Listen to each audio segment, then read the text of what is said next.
French protests intensify against pension age rise. Like the video and subscribe. We will continue to bring you hot news every day. France has seen a second wave of protests and strikes against President Emmanuel Macron's plans to raise the retirement age from 62 to 64. Anti-government cortèges were as loud and as big, if not louder and bigger than on the first day of action. The number of marchers was expected to surpass the 1.12 million recorded 12 days ago. 8 key unions took part in the strike, which disrupted schools, public transport and oil refineries. The CGT trade union said 500,000 protesters had gathered in Paris alone, although authorities put the number at 87,000, and put the total number across France as high as 2.8 million. But for all the mass mobilization, it is still far from clear if the protesters can force Mr. Macron to back down. The government can withstand any number of days of action like this so long as they take place along the predictable and orderly lines that they have so far. Mr. Macron's government is pushing ahead with its pension age reforms in the face of opinion polls that suggest 2/3 of voters are opposed to the changes, which begin their passage through the National Assembly next week. Without a majority in Parliament, the government will have to rely on the right-wing Republicans for support as much as the ruling party's own MPs. Hours before the main protest began in the Place d'Italie in central Paris, thousands of marchers turned out in Toulouse, Marseille and Nice in the south, and Saint-Nazaire, Nantes and Rennes in the west. A reported 11,000 police were deployed to cover the demonstrations taking place in more than 200 towns and cities. Some skirmishes were reported at the end of the Paris route in Place Vauban and 30 people were arrested. The Interior Minister praised police for their handling of the protests. Mr. Macron is certain to lose, far-left leader Jean-Luc Mélenchon told reporters in Marseille. Nobody wants his reforms, and the more the days go by, the greater the opposition to them.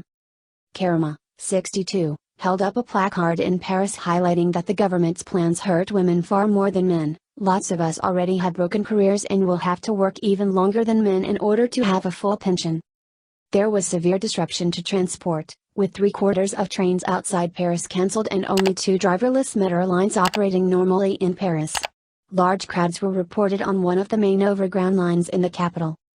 Transport strikes no longer have the capacity to throttle France like they used to.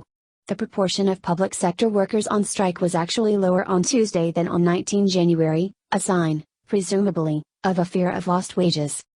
The CGT union said at least 3/4 of workers had walked out at the big Total Energies oil refineries and fuel depots, although the company said the number was far lower. Power plants reported reduced production after workers went on strike at the main electricity company EDF. One of the main teachers' unions said some 55% of secondary school teachers had walked out, although the government said the figure was just over a quarter. High school pupils staged protests outside some schools and students said they would occupy Sciences Po University in Paris in support of the strikers. A lot of French people feel that working is more and more painful. It's not that they don't want to work, they don't want to work in these conditions, Sciences Po political scientist Bruno Paillard told the BBC. There was also evidence that while raising the state pension age was a unifying call to arms, people were turning out for wider reasons, too. A male nurse said he was there because conditions in public hospitals had become intolerable. Teachers are angry at the state of schools. Mr. Macron the bogeyman was pilloried in cartoon and effigy.